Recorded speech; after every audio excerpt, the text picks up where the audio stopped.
biblique en son temps aussi avait l'esprit du diable. Parce qu'il dit que le monde lui appartient.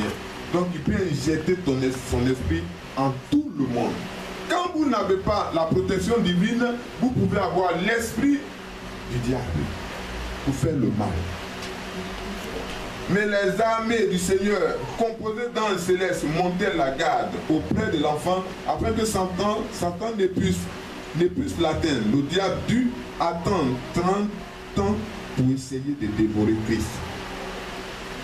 L'enfant a été préservé, l'enfant a été gardé, l'enfant a été banni.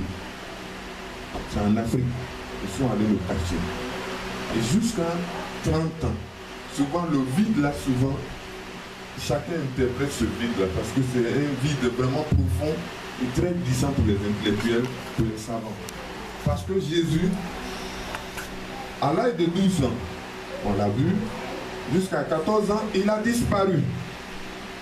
Et il réapparaît à 30 ans et il a fait que son ministère en 3 ans. C'est à 33 ans qu'on l'a tué. Et certains disent que souvent, bon, le vide là, il a été là, il a été ici, il a été tel, et bon, on le laisse tranquille comme ça. En ce moment-là, Satan conduisit Christ.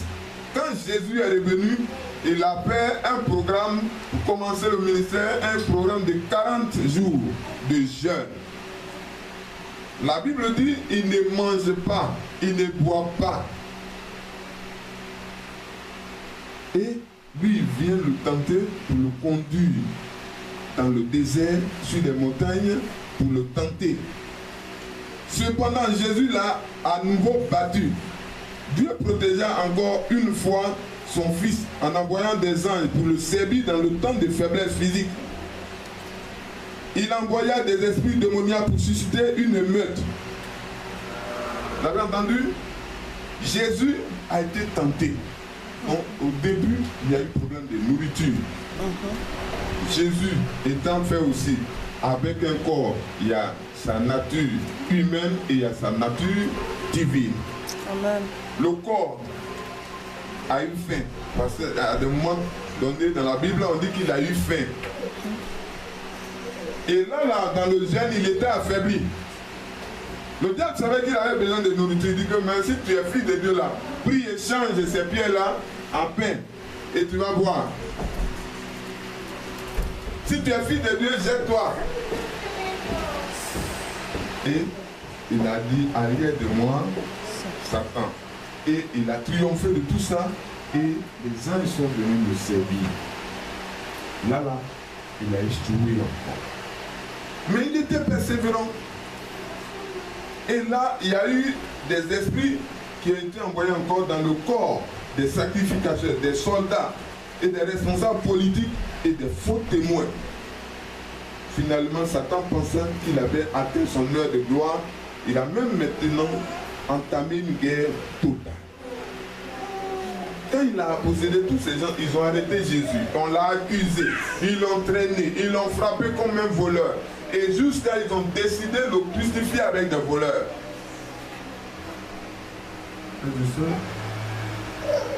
C'était la fête ce jour, c'était la fête.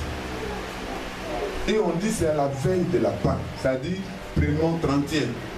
30e là, chacun peut se réjouir dans sa famille. Chacun peut donner la joie. C'est le 30e. La plupart des familles se retrouvent ensemble, échangent, partagent. Et ce 30e, voici des gens qui se sont souvenus que ce monsieur dit, quand il vivait, au 3e jour, il va ressusciter. C'est quoi ça? Il dit au 3e jour, il va ressusciter. Et quand ils ont su ça, ils ont envoyé des gardes qu'ils ont payé cher pour veiller sur la tombe. 31, ça chauffe dehors. Tout le monde danse et ils sont dans le cimetière pour empêcher la résurrection de quelqu'un. Vous voyez? Et ils n'ont pas pu. Jésus est ressuscité. Ils n'ont pas pu empêcher la résurrection. Il est sorti de la tombe. Amen. Quand il est sorti de la tombe, il y a eu une démarche, faute de mal pour empêcher l'information parce que là, ça va perturber la fête. Il ne fallait pas dire ça. Donc, tous ceux qui étaient là-bas, on a augmenté leur salaire. On leur a donné des primes pour qu'ils gardent l'information, ils gardent le secret. Mais on ne peut pas garder ça. Bien aimé, on ne peut pas garder ça.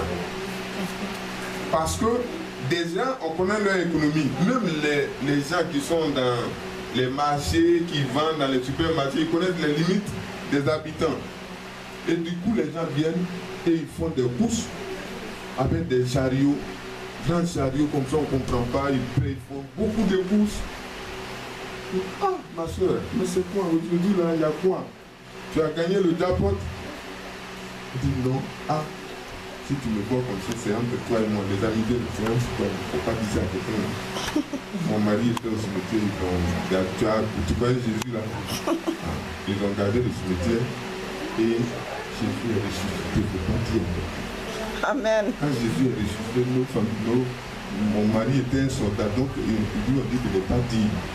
Ils ont augmenté leur argent, c'est pourquoi tu le vois payer les pagnes, tu le vois payer toutes ces choses comme ça.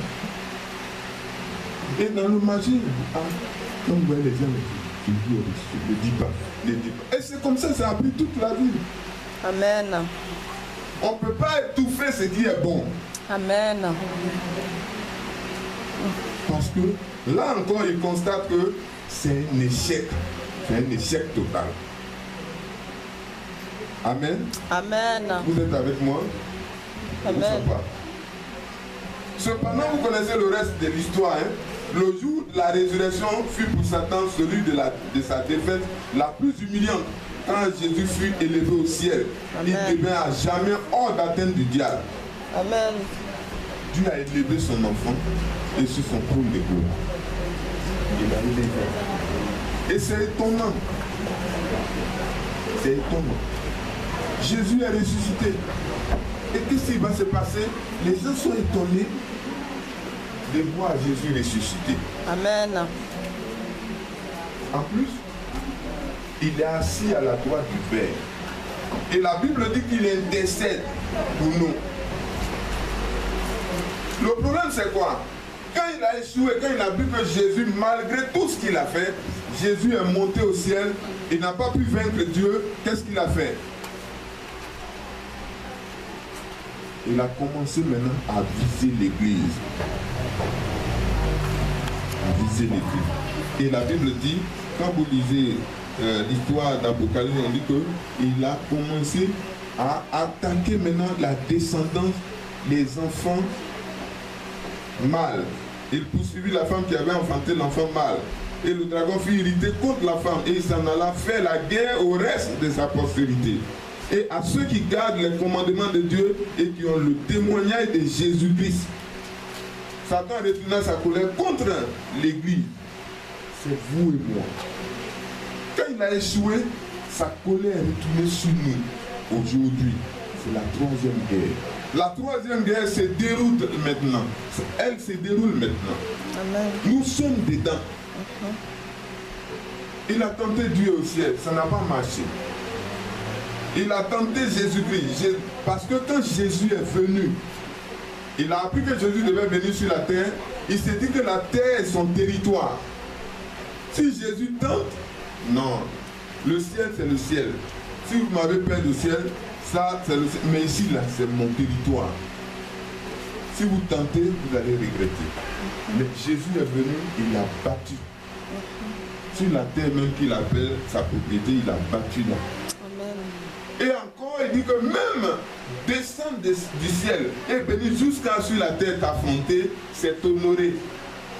Mais désormais, je vais m'asseoir auprès du Père et je vais simplement prier. Amen. Et accorder mon esprit à tous ceux qui sont là, et tu vas les combattre, tu ne pourras pas les vaincre. Amen.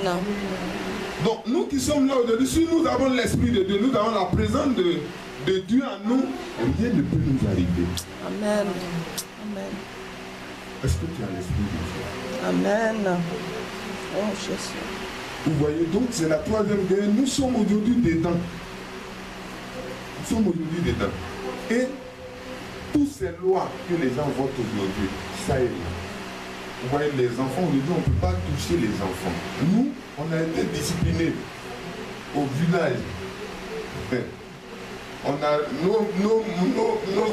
nos têtes se sont retrouvées dans les mortiers, les mortiers du village là. Les